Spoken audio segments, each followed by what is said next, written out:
This is Rachel again with short and sweet reviews. I will try to be more consistent than I thought it would, but we'll try to be more, especially since we have a release date, at least hypothetically, for season 3, which is mid-ish November. So I'm going to try to get all these reviews out before then. But with that, I'm going to get right into more of the chat about The Chosen, Season 1, Episode 6. Alright, and I'm going to start out with props to, I don't think extra is the correct term. I need to look up what the term would be.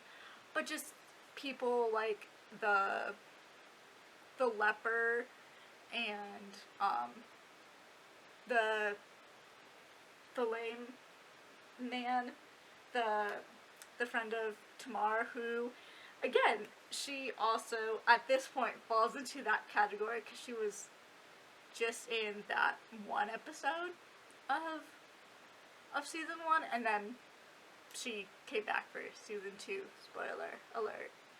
Although we are more than a year removed from season 2, so I don't know if spoilers count for that, but just so you know.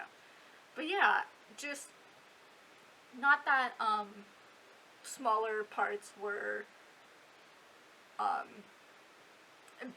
the actors that played them were bad up until this point, but just I think because there's multiple of those people in this episode, it definitely stood out to me. That was like, the casting department, they do their job to get good actors, even with these like 1 or 2 episode off characters, just to make sure the whole experience is good and cohesive and just the best it can be. And okay, now with that, talking about like the leper, as I mentioned, I'm gonna get more into the story now. And I just found it really great as far as just the contrast of Jesus's reaction to seeing the leopard and the leopard approaching him, and everyone else's reaction. That includes I think it's essentially like a pawn shop owner at the beginning of the episode, and who essentially curses him out when he finds out that who essentially finds out when he's a leper and kicks him out. And then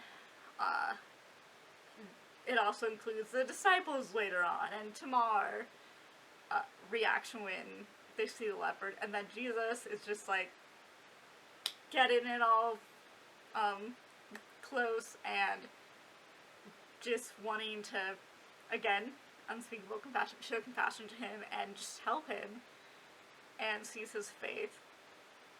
And then, everyone starts joining in after that too. And with that scene also, it brings in kind of the signature Chosen humor, which you again, like, you don't think about this having like a gospel or like biblical story and it being filled with humor. Not that it's a comedy, but just almost every episode has little quips or jokes in there, and again, brings in humor to either serious moments or just lighten the mood. And just I really like that, because I definitely enjoy a good sense of humor, which the Chosen definitely has.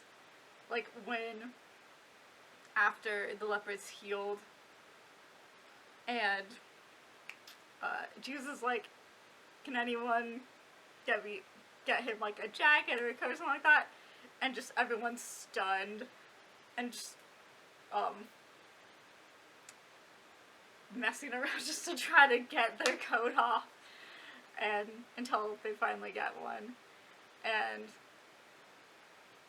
just Jesus kind of being lighthearted with the leopard about that. I really liked that. And we get to see, I don't think this is necessarily one of the first times, but it's definitely, you know, a more prominent time where we get to see Jesus with, this is later on in the episode, where they're dealing with the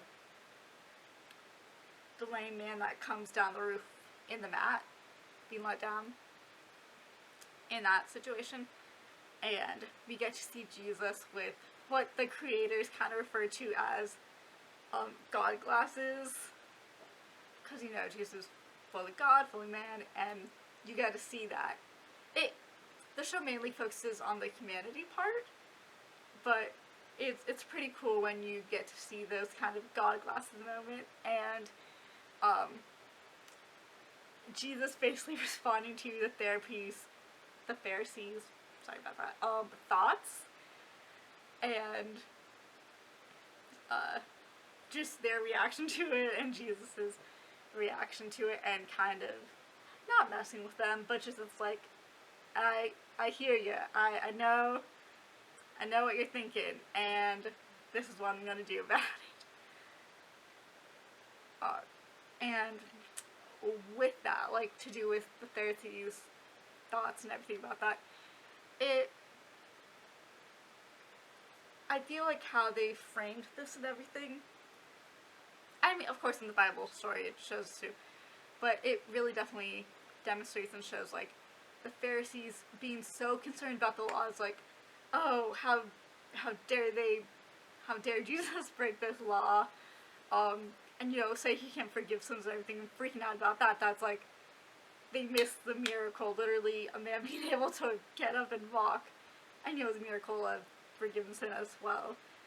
That's just right from them, because they're so in their head about, the religion aspect of it.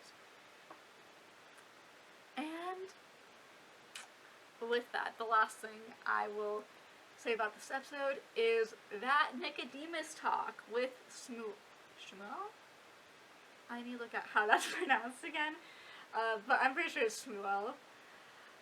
And about putting God in a box, and just how sometimes we can either interpret scripture or just how things are supposed to be, that because we're just so used to it being framed one way in our minds, that's like, we can miss something incredible and of God because we're just stuck here. And, you know, putting God in boxes, like, if God did something that's out of your box, like, are you going to tell him, it's like, no, go back here, be smaller, because that's not what I thought it would look like or be.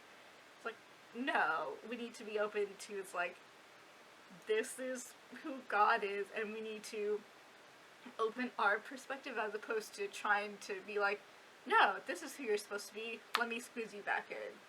And just that conversation in general is just very, very relatable, and I think definitely something most, if not all, Christians can struggle with at some point, and is a really great reminder and really great conversation. And with that, I think we are at the end of the chat. See you next time for Season 1, Episode 7.